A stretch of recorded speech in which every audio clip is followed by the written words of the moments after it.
लंकेश, आपने कहा कि शनिदेव की दृष्टि पिता महादेव पर पड़ने वाली थी और देवर्षि नारद जी के पास इसका समाधान भी था, तो उन्होंने पिताश्री को फिर क्या उपाय सुझाया लंकेश? कृपया बताइए।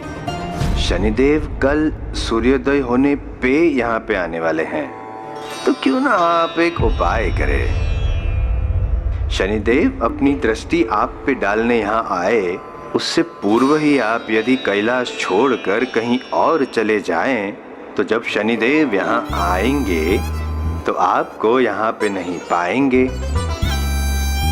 तो अपनी दृष्टि आप पे नहीं डाल पाएंगे। और जैसे ही वे पुनः लौट जाए और सूर्यास्त हो जाए, तब आप भी पुनः यहाँ पे आके अपना स्थान ग्रहण कर लीजिएगा। तब तक ये संकट टल चुका होगा और समस्त संसार को ये ज्ञात हो जाएगा कि शनिदेव अपनी दृष्टि से आपको प्रभावित नहीं कर पाए हैं। तो फिर पिताश्री ने क्या किया लंकेश? अगले ही दिवस प्रभु शिव शंकर शंभु सूर्य उदय के पूर्व ही कैलाश से दूर एक सघन वन में चले गए।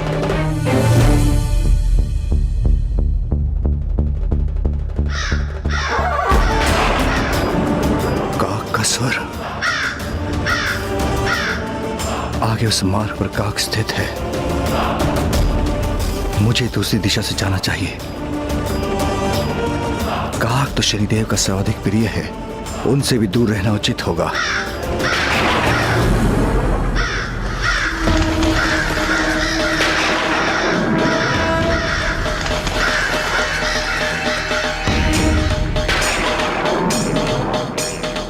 इस निर्जन मंदिर में कोई काग नहीं, मुझे वहीं जाकर स्थित होना चाहिए।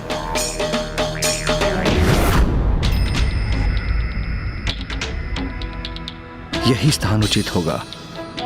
यहां किसी की दृष्टि मुझ तक नहीं पहुंचेगी।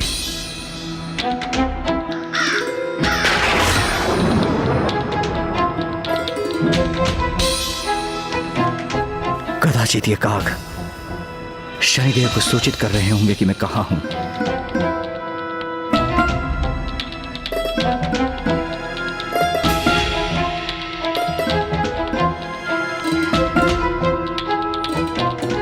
ये सर्वाधिक उचित स्थान प्रतीत होता है, क्योंकि यहां शनिदेव कभी नहीं आएंगे।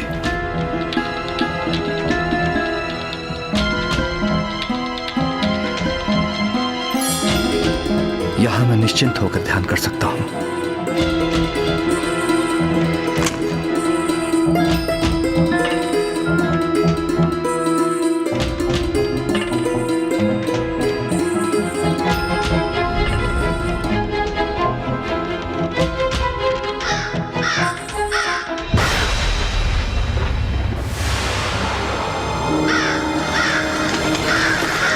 कदाचित ये मेरी भूल थी।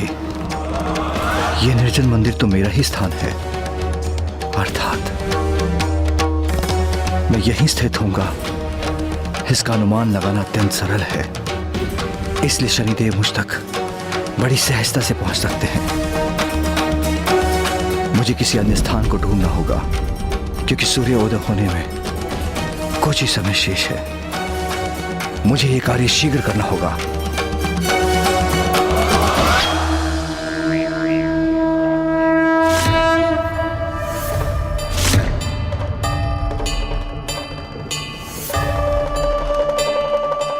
इस विशालकाय पीपल वृक्ष पर तो शनिदेव के काग नहीं दिखाई दे रहे। मेरा यहां स्थित होना ही उचित होगा। शनिदेव की दृष्टि से दूर रहने के लिए मुझे स्थान प्राप्त हो ही गया। शनिदेव मुझे सर्वत्र ढूंढेंगे, किंतु यहां नहीं। सूर्यास्त होने तक मैं यहीं स्थित होकर ध्यानस्थ रहूंगा और शनिदेव मुझे समस्त ब्रह्मांड में ढूंढते ही रह जाएंगे।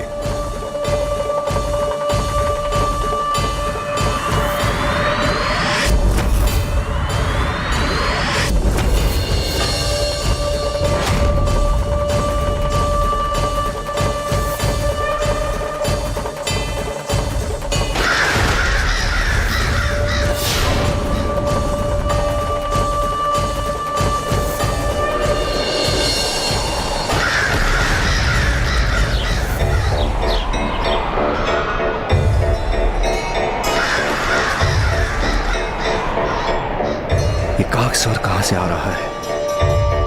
कहीं शनिदेव का आगमन तो नहीं हो रहा यहां?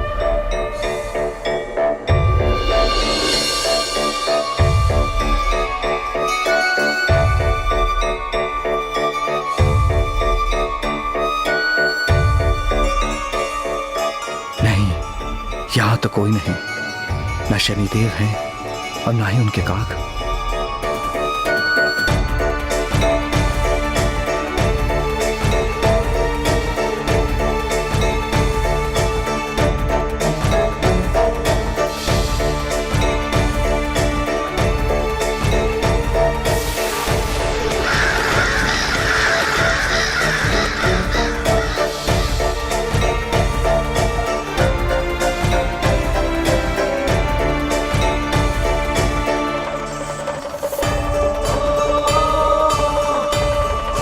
अब तो सूर्यास्त भी हो गया है, अर्थात दिवस का भी अंत हो गया। अब मुझे कैलाश लौटकर ही ध्यान करना चाहिए।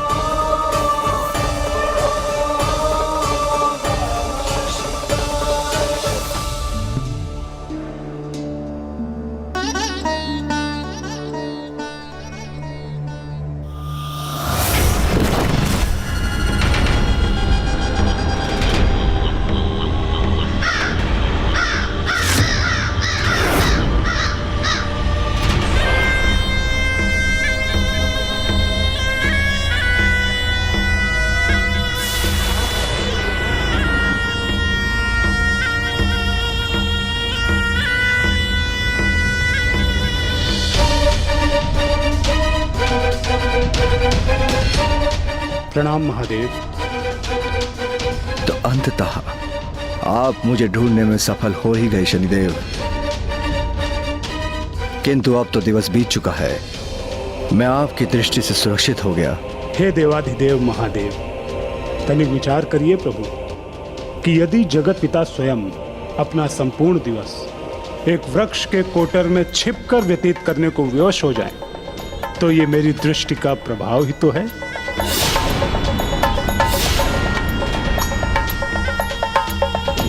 आज संपूर्ण दिवस आप जहां भी गए प्रभु, मेरी दृष्टि निरंतर आपके पीछे थी। मुझे प्रसन्नता हुई शनिदेव कि आप अपना धर्म और कर्तव्य निष्पक्षता और कुशलता से निभा रहे हैं। प्रभु, आपकी कृपा से मैं अपने कर्तव्य पथ, दायित्व एवं कर्म से ना ही कभी भटका हूं और ना ही भविष्य में भटकूंगा। भले ही मेरे सम्मुख कोई भी क्यों ना आ जाए। यहाँ मेरा कार्य संपन्न हुआ प्रभु। अब आप इस भक्त को आज्ञा दें।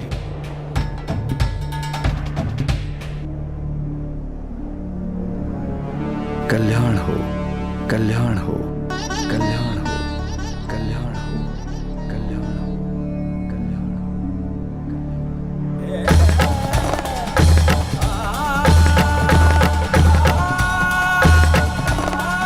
हे नारायण के स्वरूप पीपल वृक्ष, आज आपने मुझे अपने कोटर में आश्रय प्रदान किया, किंतु उसके पीछे जो कारण नहीं था वह समय आने पर ही उजागर होगा।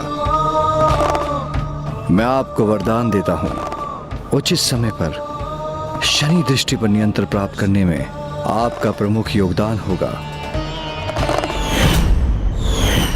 किंतु ये कैसे संभव हो सकता था लंकेश? पिताश्री तो देवों के देव महादेव है, तो उन पर तो शनिदेव की दृष्टि का प्रभाव तो होना ही नहीं चाहिए था। आपके इस प्रश्न का उत्तर तो स्वयं बालक प्रभु पिपलाद ने दिया था गौरी पुत्र। आपका ये मिथ्या विश्वास आपकी अज्ञानता अथवा आपके दम का प्रमाण है, क्योंकि उस एक दिवस के लिए महादेव द्वारा कैलाश का परित्याग करने का कारण आप नहीं हैं। इसके पीछे का सत्य क्या था, अर्थात उस दिवस क्या घटित हुआ था, ये आप विस्तार से सुनिए। उस दिवस जब महादेव कैलाश लौटे। स्वामी, ये आपकी कैसी लीला है? यहाँ से प्रस्थान करना, भयभीत होने का प्रदर्शन करना, पीपल वृक्ष के कोटर में छिपना, ऐसा क्यों किया आपने स्वामी? जिन्हें आपने वरदान देकर देव पद की उपाधि प्रदान की, उन्हीं शनि देव से भयभीत होने का क्या कारण हो सकता है भला? सर्वथा उचित कहा आपने। शनिदेव को उनके पद पर मैंने ही स्थापित किया था। वो मेरी संतान के समान है और अपनी संतान को प्रोत्साहित करने हेतु एक पिता यदि भयभीत होने का भ्रम भी प्रकट कर दे तो उसमें अनुचित ही क्या है। और यदि मैं अपने वरदान की मर्यादा नहीं रखूंगा, शनिदेव को महत्व देकर एक उचित उदाहरण नहीं स्थापित करूंगा, तो साधारण मनुष्य शनिदेव के द्वारा अपने कर्मों के फल को प्राप्त करने के लिए कैसे सजग रहेंगे? कर्म फलदाता को पूज्य क्यों मानेंगे? आपका हृदय तो सभी के लिए स्नेह और दया से परिपूर्ण है, जिसके लिए आप अपनी संतानों के लिए कुछ भी कर सकते हैं। किंतु आज ये सत्य पुनः प्रमाणित हुआ है। महादेव आपसे भयभीत नहीं थे। उन्होंने उस दिवस जो कुछ भी किया आपकी मान, आपकी मर्यादा रखने के लिए किया। यही तो है महादेव की महानता। उचित है, महादेव हैं वो, देवों के देव, महानतम हैं वो। किंतु मैं भी तो अपने स्थान पर महान हूं। मैं पूर्ण निष्ठा के साथ सदैव अपने कर्तव्य का निर्वहन जो करता हूं, मैंने कब अपने धर्म, अपनी मर्यादा को भंग होने दिया है? आपने ऐसा कभी नहीं होने दिया शनिदेव, क्योंकि आप तो एक ऐसे गज के समान हैं जो अपनी उत्तेजना अवस्था में अपना नियंत्रण खोकर किसी अन्य जीव जंतु का ध्यान किए बिना समस्त वन को ही कुचल देता है।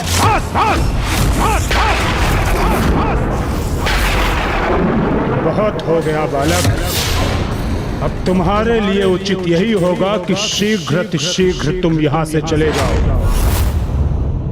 अन्यथा तुम्हारी इस उद्दंडता के लिए तुम्हें गंभीर परिणाम भुगतने होंगे। कहीं ऐसा ना हो कि मैं दंड स्वरूप तुम पर अपनी दृष्टि ही डाल दूं।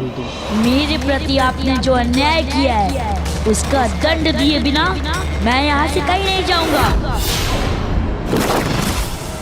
आपके साथ हुई दुर्भाग्यपूर्ण घटना से इतने आहत हो गए आप कि उसके परिणाम से आपने स्वयं को कठोर बना लिया कि अन्य किसी की पीड़ाओं का ध्यान ही नहीं रहता आपको।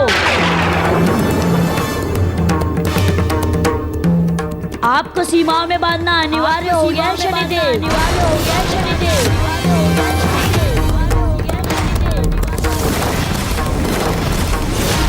यदि आप एक गज के समान व्यवहार करने के हट पर दिखे हैं तो मैं भी एक गजपाल के समान हूँ, जो महाकाय गज को भी बांधकर उसे नियंत्रित करने में सक्षम है।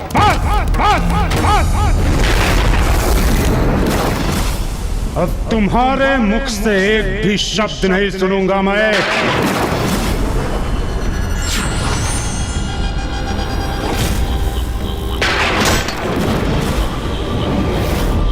मेरे ही स्थान पर आकर मुझे अपमानित करने का दुस्साहस किया तुमने। तुम मात्र एक उद्दंड बालक हो। मुझे नियंत्रित करने चले हो तुम, मुझे नियंत्रित करने चले हो तुम, मुझे नियंत्रित करने चले हो तुम।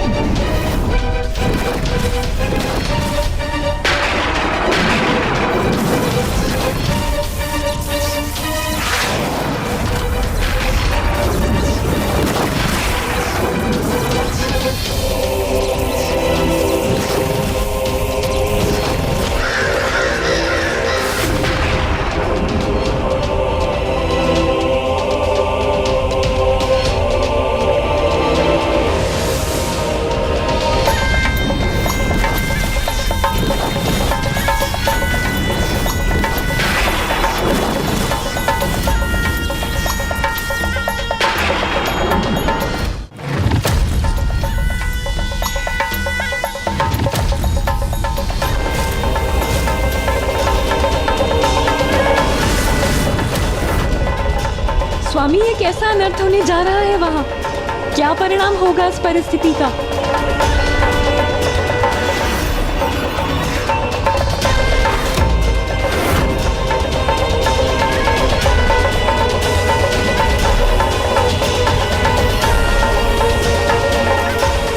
मेरी दृष्टि के प्रभाव से आज तक कोई नहीं बच सका है बालक, और अब तुम भी नहीं बच पाओगे।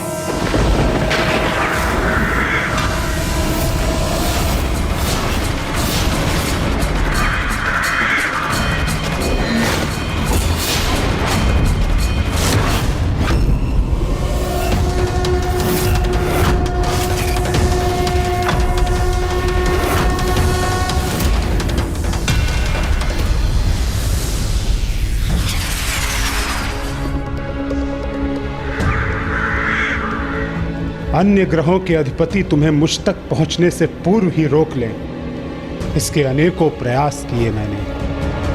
तुम्हें चेतावनियां देकर, तुम्हें समझाने का, तुम्हें सावधान करने का प्रयास किया मैंने, किंतु तुमने मेरी एक न मानी। ना ही मेरी किसी चेतावनी को समझे और ना ही मेरे सावधान करने पर रुके। अंततः वही हुआ जो मैं कभी नहीं चाहता था।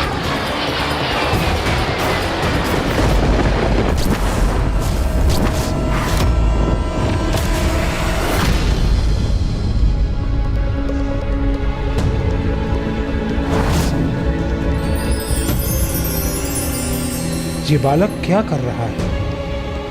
मेरे प्रभाव को अपने नेत्रों में कैसे संचित कर रहा है? मेरी दृष्टि से कोई कैसे सुरक्षित रह सकता है? असंभव है ये, असंभव है। तुम कौन हो बालक पिपलाद?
आहत हुआ हूं मैं। अपने दाहिने पांव पर अपना भार लेने में असमर्थ हो गया हूं। मैं इस विशालकाय पीपल वृक्ष के समक्ष क्यों पहुंच गया?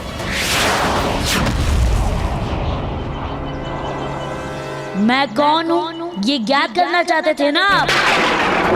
तो लीजिए, स्वयं अपने नेत्रों से देखिए मेरा वास्तविक परिचय। मैं वो बालक हूँ जिसकी माता ने जन्म लेते ही उसका परित्याग कर जगत से प्रस्थान करने में विवश हो गई, क्योंकि उन पर आपकी कुदृष्टि का प्रभाव था शनिदेव। मैं वो बालक हूँ जो मात्र अपनी माता की ममता से वंचित नहीं रहा, अपितु मेरे पिता को भी अस्थियों का दान करने हेतु अपने प्राण त्यागने पर विवश होना पड़ा, क्योंकि उन पर भी आपकी दृष्टि का प्रभाव था।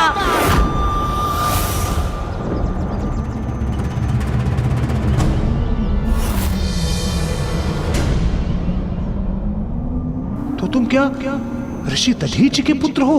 हाँ शनिदेव, मैं वही बालक हूँ जो पीपल वृक्ष के पत्रों से अपना पोषण प्राप्त करने पर विवश हुआ था, क्योंकि मेरे समस्त परिवार पर आपकी कुदृष्टि का प्रभाव था। आपकी कुदृष्टि से स्वयं महादेव को भी ये दर्शाना पड़ा। वो आपके भय से पीपल वृक्ष के कोटर में छुपे हैं। उस पीपल वृक्ष को महादेव द्वारा दिए गए वरदान के सार्थक हेतु मैं आज आपको यहीं आपके अन्याय का दंड दूंगा। मेरी दृष्टि के कारण तुम्हारे माता पिता के साथ जो कुछ भी हुआ उसका मुझे दुख अवश्य है, किंतु मैंने उनके साथ कोई अन्याय नहीं किया। उन्हें उनके पूर्व जन्म के कर्मों के अनुसार ही फल प्राप्त हुआ। किंतु इसमें मेरा क्या अपराध था? आपको अपने माता पिता से स्नेह प्राप्त नहीं हुआ तो जो आपको अपने प्रति अन्याय प्रतीत होता है, ये अन्याय क्यों नहीं है कि जन्म लेते ही अनाथ हो गया मैं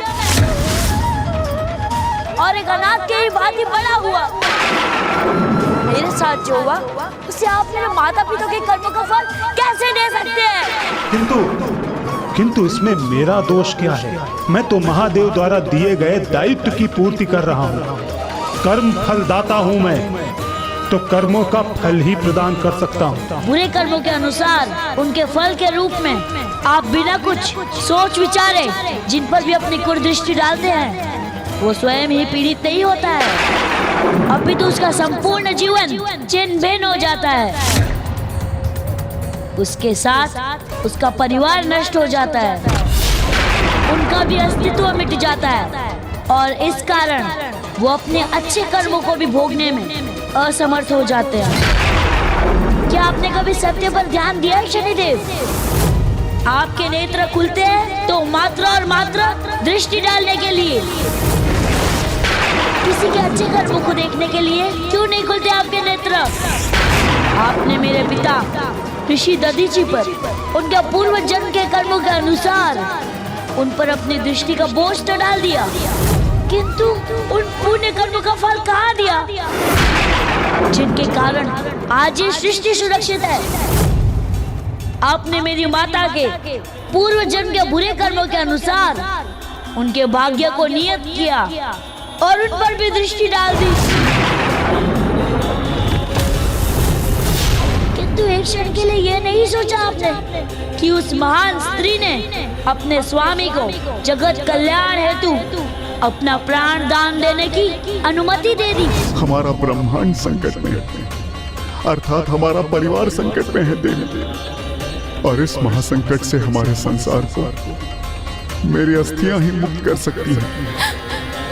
इसीलिए मुझे देवताओं को अपनी अस्थियां दान करने की अनुमति दे दीजिए देवी। इतना महान कर्म किया है उन्होंने, इसका कोई फल कहाँ आपने दिया शनिदेव? तो आप अपने नेत्र को लेकर मफलदाता, क्या ये पक्षपात नहीं है, अन्याय नहीं है कि एक नवजात शिशु से उसका सर्वस्व छीन लेना? क्या ये अन्याय नहीं है? बताइए मुझे। खोलिए अपने नेत्र और मुझे अपने प्रश्नों का उत्तर दीजिए शनिदेव।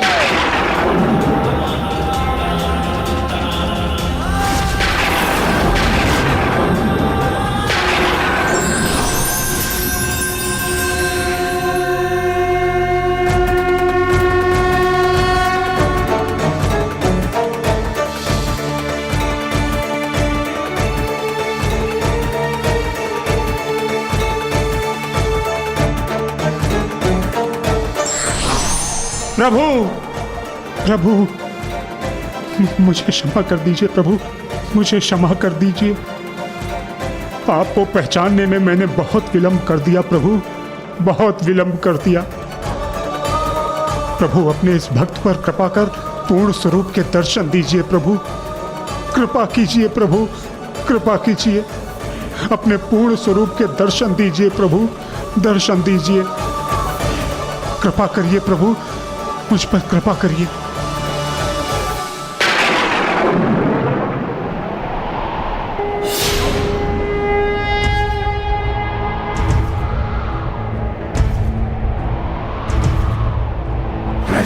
सदाशिवं नमामि हे उमापति जय नीलकंठ जय अनंत नमोस्तुते नमोस्तुते।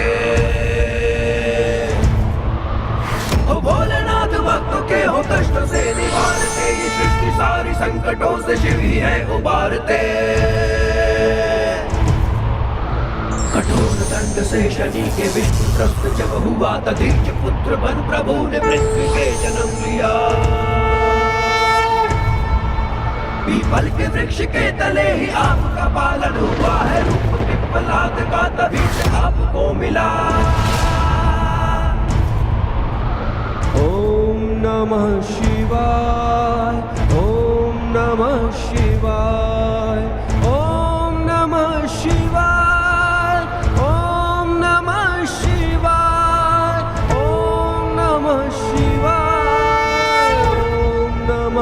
शिवाय।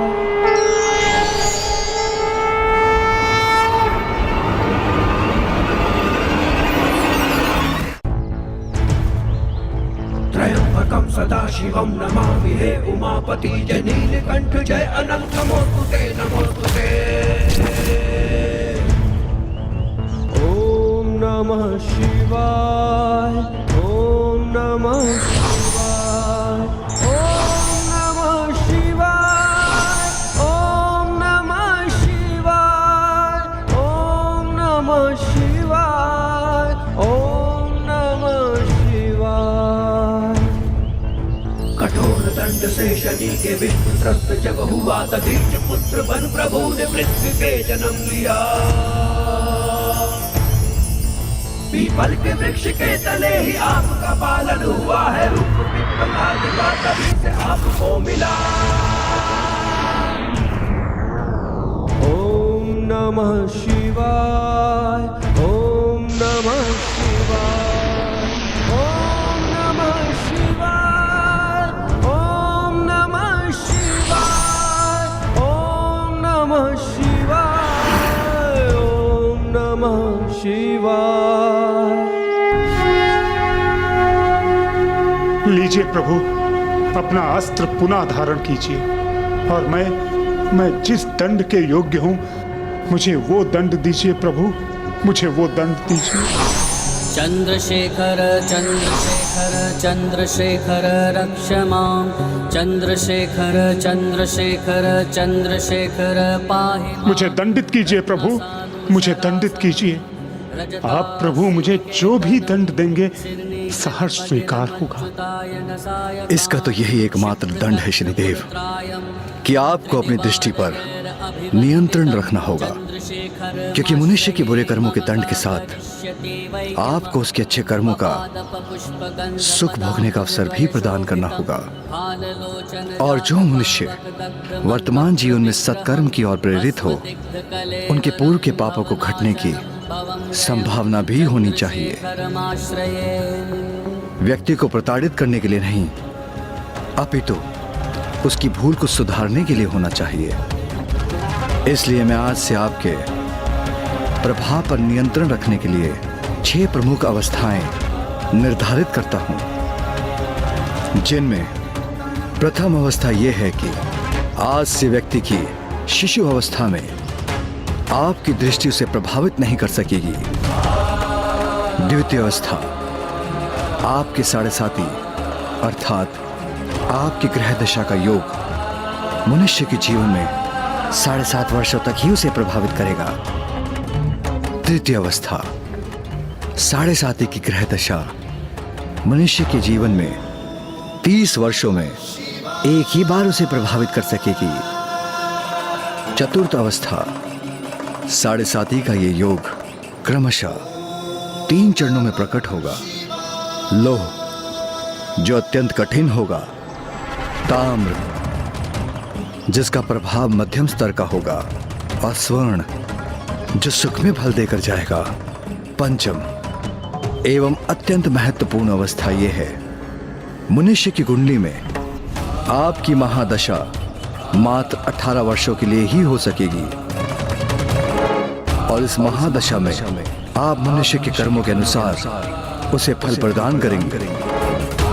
और षष्ठम अवस्था यह है कि मनुष्य अपने पूर्व कर्मों का प्रायश्चित कर यदि अपने कर्मों को सुधारने हेतु पूर्ण निष्ठा और समर्पण भाव से कुछ निर्धारित उपाय करेगा, तो आप उस पर अपनी दृष्टि के प्रभाव को क्षीण कर लेंगे। और ये 6 प्रमुख उपाय इस प्रकार होंगे। प्रथम, पीपल के वृक्ष को रोपना एवं नियमित रूप से जल देकर उसे सींचना, उसकी देखरेख करना। द्वितीय, संध्या के समय पीपल वृक्ष के नीचे तिल के तेल का दीपक प्रज्वलित करना और आपके नाम का जाप करते हुए पीपल वृक्ष की परिक्रमा करना। तृतीय, दीन दुखियों की सहायता करने हेतु काले वस्त्र एवं खड़ाऊ आदि का दान देना। चतुर्थ, गौ माता की पूजा करना और सभी प्रकार से उनकी सेवा करना, श्वान एवं काक को आहार प्रस्तुत करना। पंचम, समाज में निसहाय आश्रय विहीन मनुष्य की सहायता एवं सेवा करना। और षष्ठम, सत्कर्म करते हुए अपने समस्त कर्तव्यों को निष्ठापूर्वक निभाना। जो भी इन उपायों को करेगा उन पर आप अपनी दृष्टि के प्रभाव को अवश्य क्षीण करेंगे। कहिए शनिदेव, आपको स्वीकार है दंड?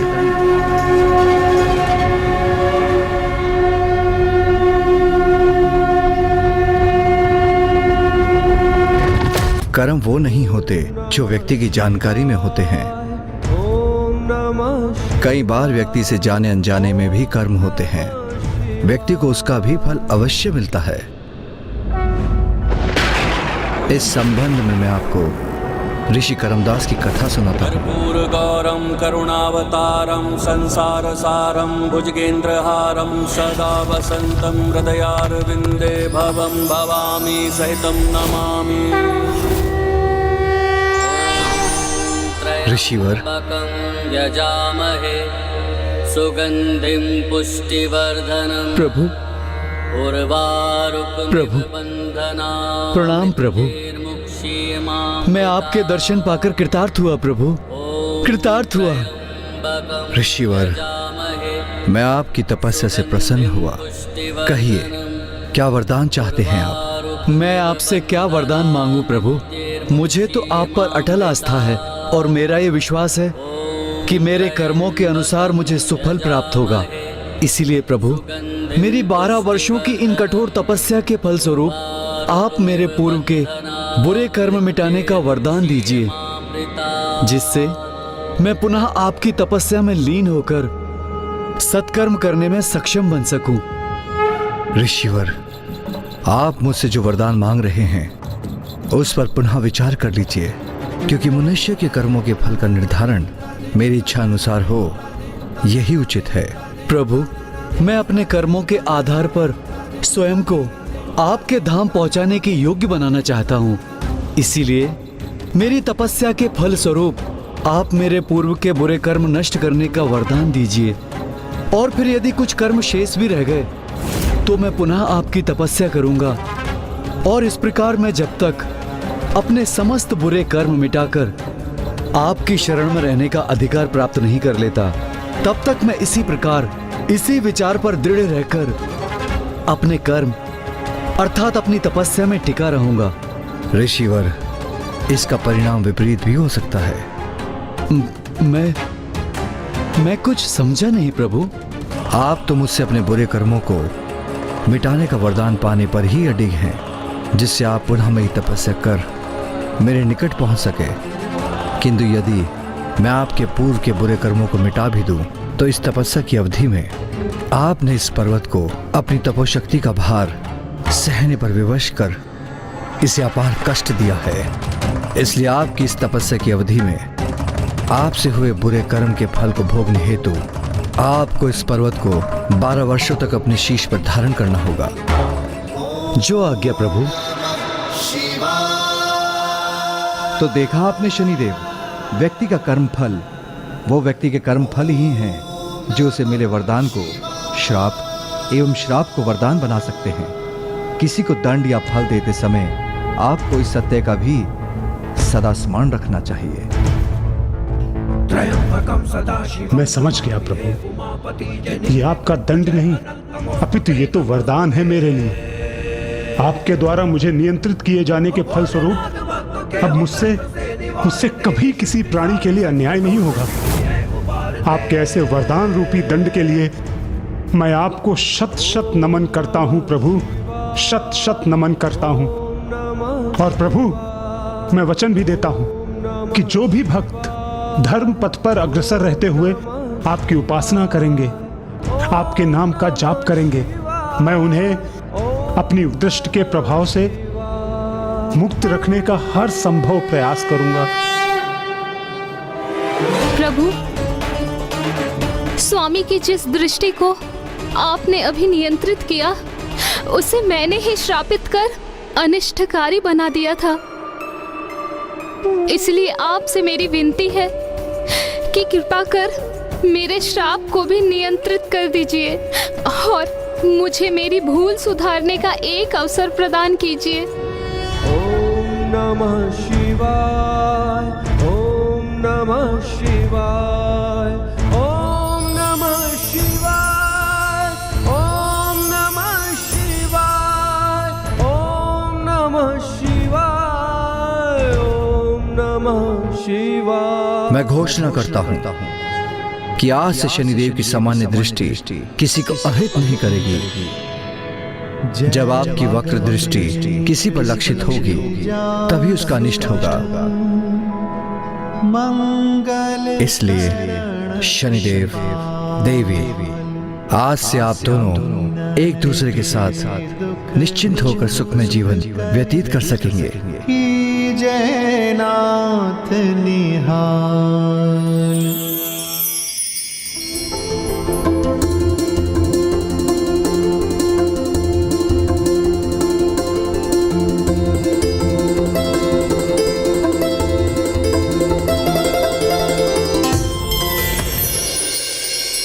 प्रभु पिपलाद की जय, प्रभु पिपलाद की जय। ओम नमः। आज जय जयकार तो यहाँ शनिदेव की होनी चाहिए। आज के पूर्व शनिदेव की दृष्टि पर नियंत्रण अवश्य नहीं था, किंतु इन्होंने कर्म की प्रधानता से कभी मुख नहीं मोड़ा, कभी किसी के साथ किसी प्रकार का पक्षपात नहीं किया। कर्म फलदाता होने के नाते अपने कर्मों से कभी पीछे नहीं हटे। ऐसे देवता तो ईश्वर के समान उपाधि पाने के योग्य हैं।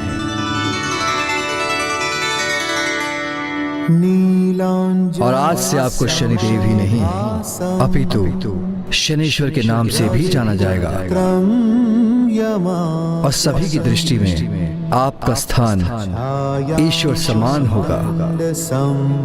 प्रभु तं नमामि शनैश्चरम्।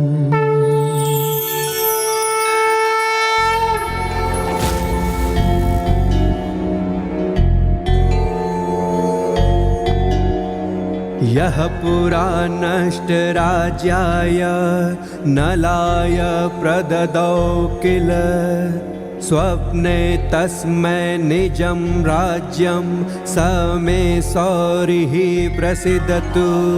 केशनीलाञ्जन प्रख्यममन चेष्टा प्रसारिणं छाया मार्तण्ड सम्भुतं नमस्यामि शनैश्चरम्।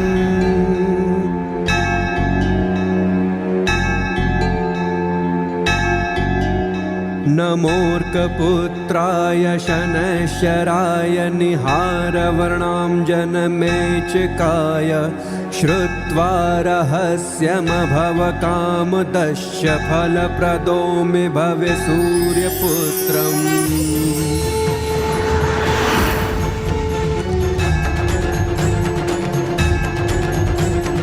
नमस्ते मन्दसंज्ञाय शनैश्चर नमोऽस्तु ते प्रसादं कुरु देवेश दीनस्य प्रणतस्य च। अर्थात प्रभु पिपलाद का जन्म शनि दृष्टि को नियंत्रित कर शनि देव को शनीश्वर की उपाधि प्रदान करने के लिए हुआ था। हाँ गौरी पुत्र, अपने पिपलाद अवतार में सर्वप्रथम प्रभु ने काल सर्प योग को नियंत्रण करने के उपरांत शनि दृष्टि को भी नियंत्रण किया और मनुष्य को मानवता की एक सीख भी प्रदान की, जिसके अनुसार शक्तिशाली व्यक्ति के लिए अति आवश्यक है कि वो अपनी शक्तियों पर नियंत्रण रखे, अन्यथा उनकी शक्तियों का प्रयोग भलाई के स्थान पर बुराई के लिए ही होता है। ओम नमः शिवाय, ओम नमः शिवाय, ओम नमः शिवाय, ओम नमः शिवाय, ओम नमः शिवाय। प्रणाम प्रभु। कल्याण हो।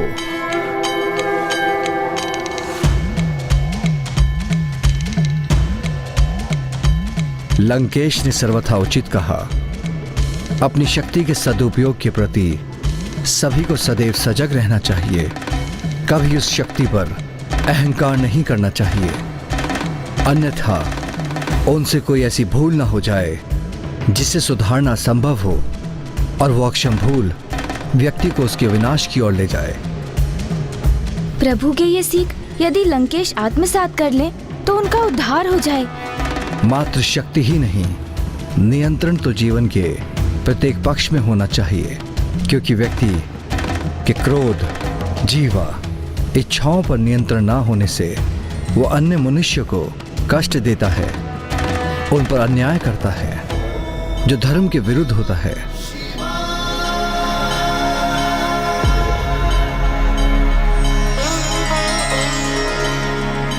और उचित धर्माचरण तो यही है जिससे व्यक्ति ईश्वर एवं स्वयं को आनंदित तो रखे ही, किंतु उसका व्यक्तित्व तो ऐसा भी होना चाहिए जिससे संपूर्ण संसार को सुख प्रदान कर सके।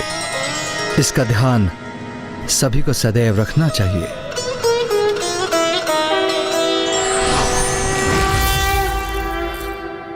आपने सुना गौरी पुत्र, प्रभु पिपलाद ने अपने वचनों से आपको ही सीख दी है। कहीं आप अपने सुपथ से भटक कर कोई भूल तो नहीं करने जा रहे हैं? लंकेश कदाचित स्वयं में कोई सुधार नहीं लाएंगे। प्रभु पिपलाद के उदाहरण से भी ये स्वयं को नियंत्रित करने का अर्थ नहीं समझ सके। तो ये थी कथा मेरे प्रभु महादेव शिव शंकर शंभु के 19 अवतारों में से प्रथम अवतार प्रभु पिपलाद की, जिनकी दया दृष्टि से शनिदेव शनेश्वर कहलाए। जय शिव शंकर शंभु। लंका के मार्ग में अभी दूरी शेष है गौरी पुत्र, हमें शीघ्रता करनी चाहिए। दशानन, जल ग्रहण कीजिए। आप चिंता मत कीजिए लंकेश।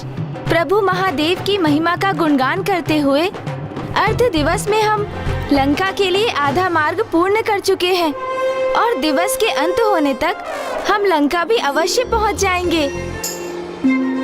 बस आप इतना कीजिए कि प्रभु शिव शंकर के अवतारों की कथा सुनाते रहिए।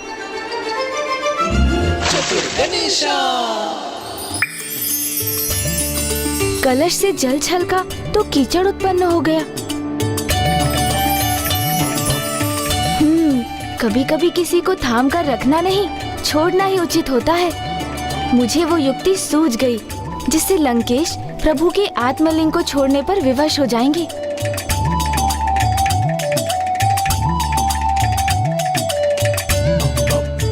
और अपना ये उद्देश्य कदाचित इस कलश को छोड़ने से ही प्राप्त कर सकूंगा मैं। ओह, मेरा कलश! आप चिंता मत कीजिए लंकेश, मैं अपना कलश ढूंढ कर ले आऊंगा। आप आगे बढ़िए। उचित है गौरी पुत्र, मैं और विलंब नहीं कर सकता।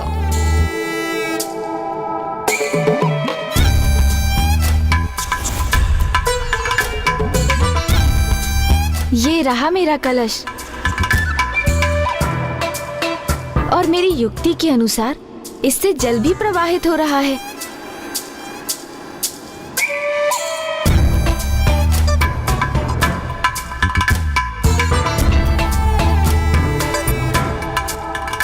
हे गंगा मैया, आप अपने इस जल प्रवाह को लंकेश रावण से आगे पहुंचा दीजिए, जिससे वहाँ कीचड़ का दलदल उत्पन्न हो जाए और लंकेश उसमें धंसने लगे और मुझे प्रभु के आत्मलिंग को सौंप दें, अथवा आत्मलिंग को सुरक्षित रखने हेतु उन्हें स्वयं यहाँ भारत भूमि में ही स्थित कर दें।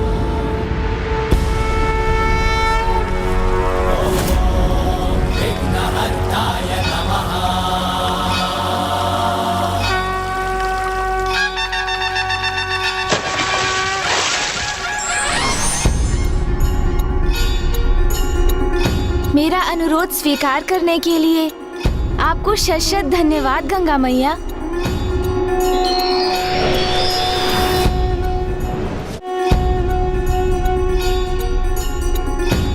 क्या हुआ गौरी पुत्र, कहाँ रह गए आप?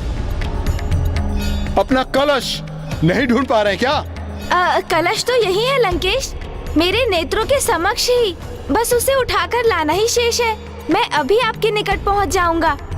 तब तक आप विचार कीजिए कि प्रभु महादेव के किन अवतार की कथा सुनाने वाले हैं आप मुझे।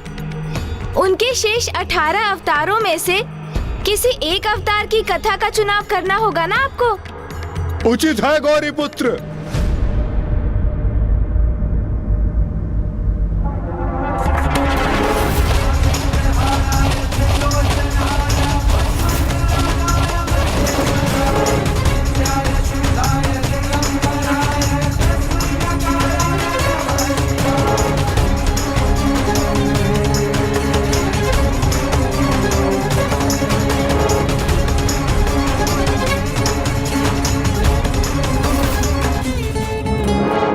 लंकेश प्रभु के विचारों में ऐसे खो गए हैं कि उन्हें ये भी ध्यान नहीं है कि वो दलदल की ओर बढ़े जा रहे हैं। सावधान लंकेश, आगे कीचड़ है। ये साधारण कीचड़ मुझे क्या रोकेगा गौरी पुत्र? आप अवश्य सतर्क होके आइएगा।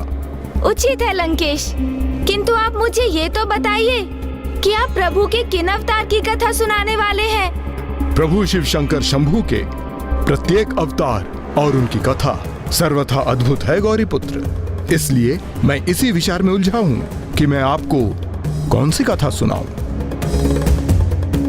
आप निश्चिंत रहिए गौरी पुत्र, मैं अभी ये कीचड़ को कुछ ही समय में पार कर लूंगा।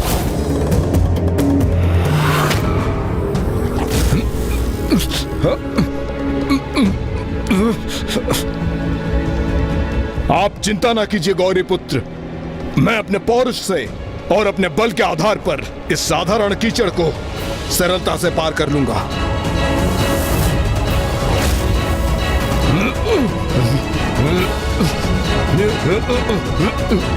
प्रभु के आत्मलिंग को सहज के रखना होगा। ओम नमः शिवाय, ओम नमः शिवाय। लंकेश, आप तो इस कीचड़ से सुरक्षित निकलने के स्थान पर इसमें और धंसते जा रहे हैं। आप भूल रहे हैं गौरी पुत्र, लंकेश रावण हूं मैं। ऐसा साधारण दलदल मुझे अधिक समय तक उलझा कर नहीं रख सकता। आप देखते जाइए गौरी पुत्र, मैं कैसे कुछ ही समय में इससे बाहर निकल आता हूं।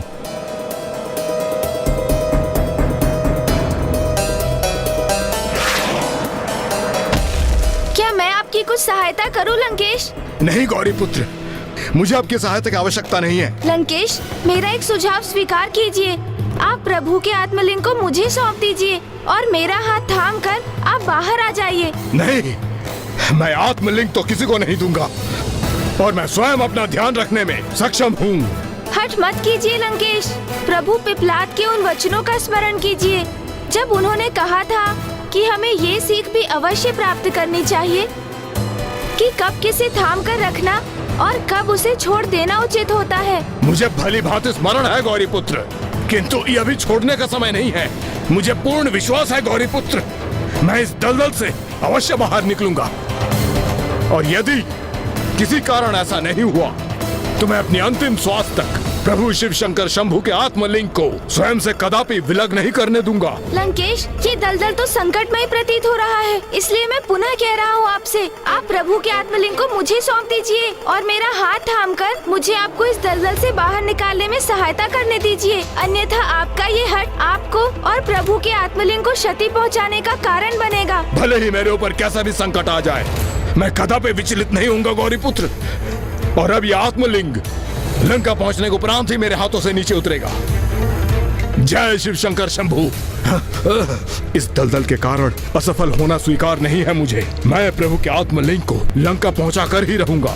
इसे इनकी निष्ठा कहो अथवा हट, यदि ऐसी एकाग्रता से कोई धर्म का कार्य करे तो वो तो संसार का महान धर्मात्मा बन जाए। लंकेश, मैं आपसे पुनः एक बार अनुरोध कर रहा हूँ, मुझे आपकी सहायता करने दीजिए। आत्मलिंग को मुझे सौंप दीजिए आप। और मैं भी पुनः कह रहा हूँ कि जब तक मेरा जीवन शेष है मैं आत्मलिंग को कदापि नहीं छोड़ूंगा।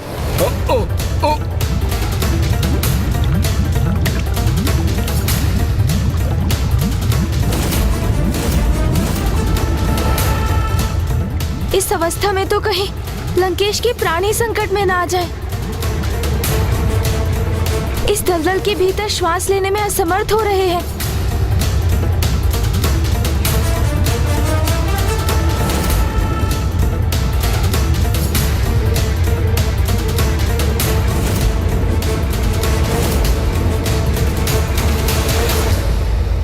कहीं प्राणवायु से वंचित हो जाने के कारण वो अपने प्राण ही ना खो बैठे।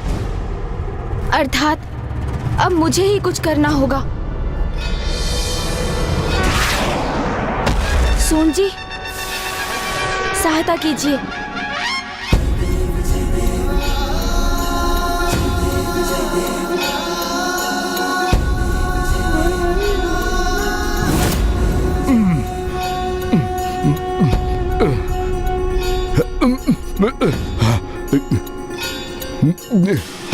अपने प्राणों की चिंता किए बिना अपने लक्ष्य के प्रति अटूट निष्ठा एवं एकाग्रता का प्रदर्शन कर लंकेश ने एक बार फिर मुझे इनका विघ्नकर्ता बनने के स्थान पर विघ्नहर्ता बनने पर विवश कर दिया। आपको इस कीचड़ से तो बाहर निकाल दिया मैंने लंकेश, अब इस कीचड़ को भी आपसे विलग करने की अनुमति दीजिए मुझे।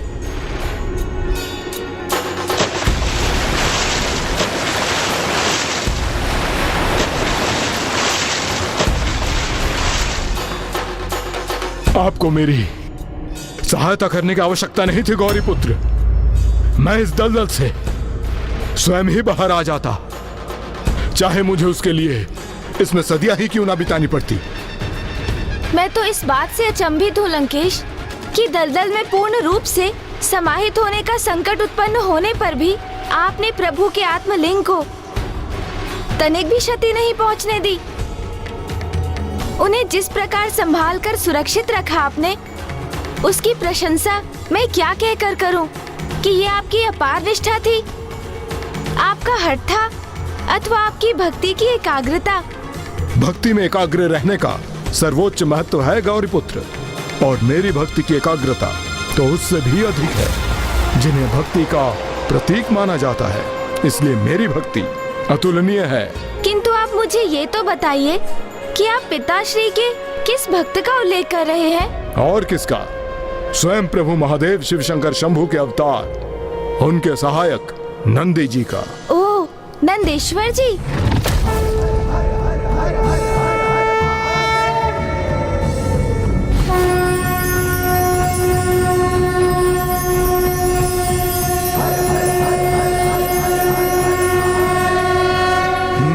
फिर तो आप अगली कथा उन्हीं की सुनाइए लंकेश। गौरी पुत्र, प्रभु शिव शंकर शंभू के और भी तो अन्य अवतार हैं। नंदी जी की कथा के पूर्व आप उन अवतारों की तो कथा सुन लीजिए। अब जब नंदी जी का प्रसंग आपने आरंभ कर ही दिया है, तो सर्वप्रथम उन्हीं की कथा सुना दीजिए ना लंकेश। और इसमें तो आपको कोई भी संकोच नहीं होना चाहिए लंकेश, क्योंकि अभी आपने स्वयं ही कहा है कि नंदेश्वर जी भी पिताश्री के अन्य अवतार ही हैं।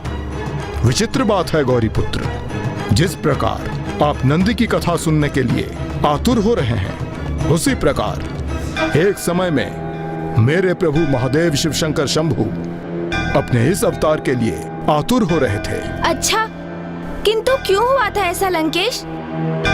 क्योंकि उस समय समस्त भक्त प्रभु की आराधना अथवा तपस्या किसी न किसी वरदान की आशा में ही करते थे, किंतु प्रभु महादेव शिव शंकर शंभू तो बस इतना ही चाहते थे कि उनसे जुड़ाव हेतु उनका कोई परम भक्त उनकी भक्ति में लीन रहे और मेरे समान संसार के समक्ष प्रभु की भक्ति का सर्वोच्च उदाहरण प्रस्तुत करे। किंतु दुर्भाग्यवश उस समय मेरा जन्म ही नहीं हुआ था। किंतु इससे नंदी जी की कथा और उनके अवतार का क्या संबंध है? प्रभु महादेव शिव शंकर शंभू को मेरे समान परम भक्त का साथ प्राप्त हो, इसलिए नंदी जी को अवतार तो लेना ही था, क्योंकि वो पूर्ण समर्पण भाव से एकाग्रचित्त होकर प्रभु की निस्वार्थ भक्ति का उदाहरण देने जा रहे थे। किंतु वो एक ऐसे परम भक्त का साथ पाने के लिए प्रभु महादेव शिव शंकर शंभू का तत्पर होना आपकी माता के रोष का कारण बना।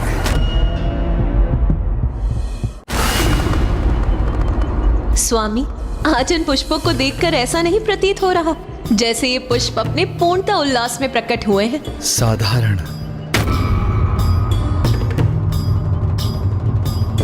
स्वामी को ये पुष्प मात्र साधारण ही प्रतीत हो रहे हैं। आज का दिवस मुझे अन्य दिवसों से भिन्न प्रतीत हो रहा है ना स्वामी? शांत।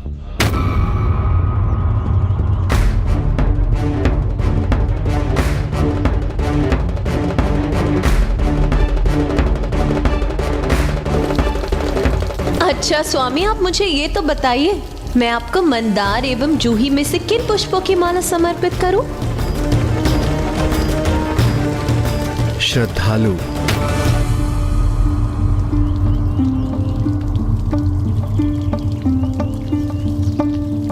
मेरी उत्सुकता शांत करने की कृपा कीजिए स्वामी। आपको कौन अधिक प्रिय है, मैं अथवा ये पुष्प? कोई ऐसा जो सबसे भिन्न हो।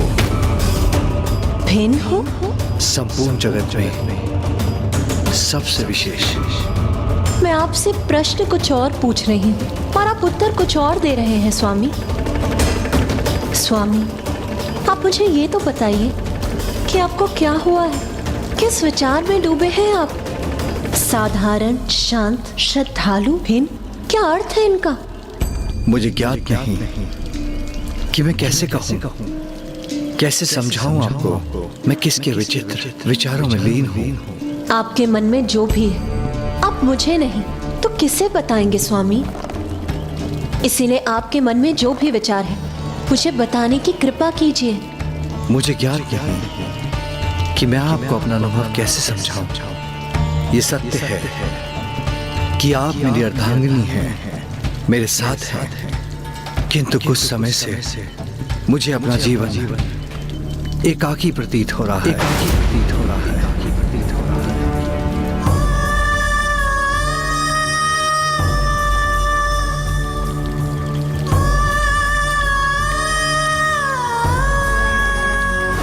ये मेरा कैसा दुर्भाग्य है कि मैं उनके साथ हूँ, फिर भी मेरे स्वामी को ऐसा आभास हो रहा है जैसे वो सर्वथा एकाकी है। क्या अन्य किसी के साथ भी ऐसा हुआ होगा? क्या देवी सरस्वती का सानिध्य प्राप्त होने पर भी ब्रह्मदेव को कभी ऐसा आभास होता होगा? नहीं, मुझे पूर्ण विश्वास है उनके साथ ऐसा कदापि नहीं हुआ होगा।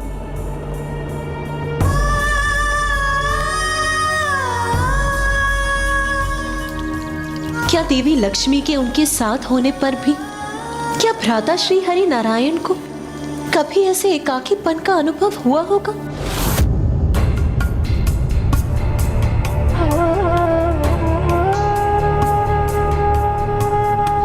यदि उन्हें उनके जीवन में किसी अन्य की रिक्तता का आभास हो रहा है तो मैं भी उनके लिए पुष्प एकत्रित कर उनके लिए माला क्यों बनाऊं?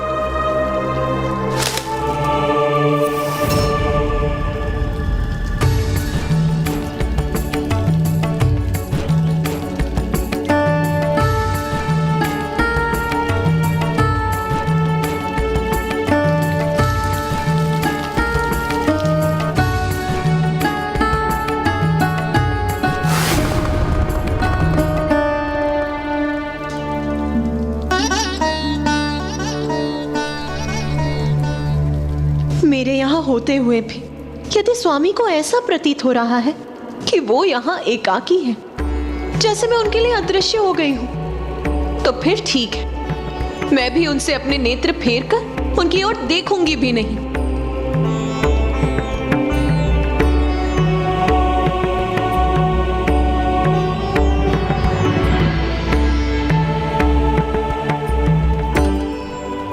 मैं ये पुष्प माला बनाऊंगी अवश्य, किंतु ये मैं उन्हें समर्पित नहीं करूंगी। एक पुष्प भी भेंट नहीं करूंगी मैं उन्हें। अपने वचनों से तो वो अपने भीतर का रोष प्रकट कर रही हैं, किंतु उनके हृदय में महादेव के लिए मात्र प्रेम ही है। यही तो है उनके प्रेम की सुंदरता कि अपने रोष की इस अवस्था में भी अपने आप को प्रभु की सेवा करने से कहाँ रोक पा रही हैं वो।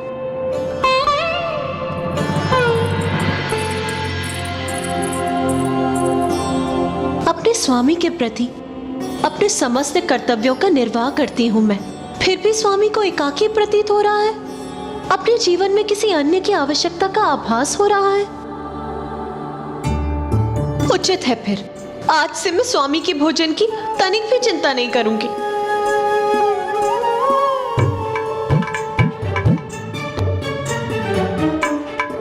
बस जो खीर उन्हें प्रिय है बस वही बनाऊंगी, और कुछ नहीं।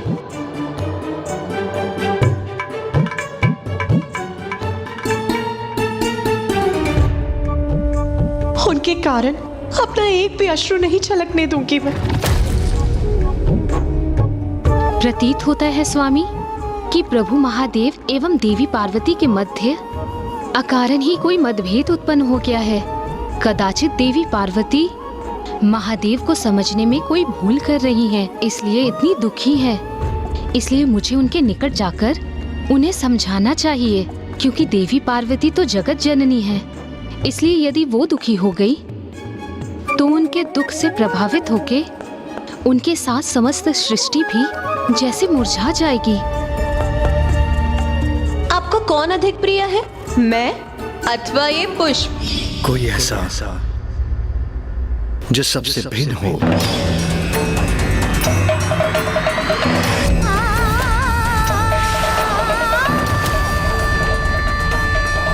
एक विचित्र, एक अपूर्णता का आभास हो रहा है। मुझे अपना जीवन एकाकी प्रतीत हो रहा है। एकाकी उचित है फिर, यदि स्वामी को एकाकीपन का इतना ही आभास हो रहा है, किसी को मेरी आवश्यकता कैलाश में ही नहीं है, तो मैं भी अपने पिताश्री के यहाँ चली जाऊंगी।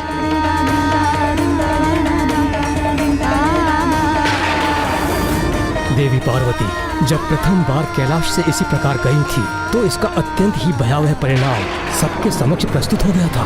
चिंतित हूँ कहीं इस बार भी उनके कैलाश से चले जाने पर कोई विनाशकारी परिणाम ना प्रकट हो जाए।